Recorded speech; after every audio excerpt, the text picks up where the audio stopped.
It's Thursday, November 27th, Thanksgiving Day. I'm some old guy in Wisconsin, and I wanted to talk for a moment about Specialist Sarah Beckstrom. Sarah Beckstrom was a member of the West Virginia National Guard. She was shot during an ambush with an individual who had been granted asylum in the United States, an Afghan national, and had worked with the CIA during our operations in that country. Beckstrom and 24-year-old Andrew Wolf, staff sergeant there, were both shot. Wolf is holding his own at the moment in the ICU, but Beckstrom has passed away. I don't want to spend a whole lot of time talking about the wisdom of having the National Guard in DC at all. I am going to say, however, that individuals in law enforcement have been losing their lives due to gun violence in American cities for a very, very long time.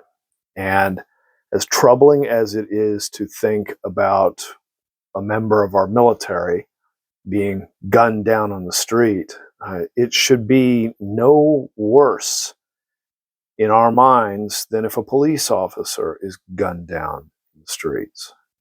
One of the things that we know is that over 40 members of law enforcement have lost their lives in the line of duty since the beginning of this year. And half of those were due to gun violence. It doesn't make it any easier to think of a 20-year-old specialist called up for duty that what your opinions are about whether or not she should have been there or not are irrelevant. She is dead. What we cannot allow, however, is for this moment to be a trigger for even more action. And unfortunately, we're already seeing signs of that, as the Trump administration is already talking about possibly sending an additional 500 troops into DC over this. We don't surge 500 extra personnel when a police officer loses their life. I don't see any reason to treat this any differently, as unfortunate as it is.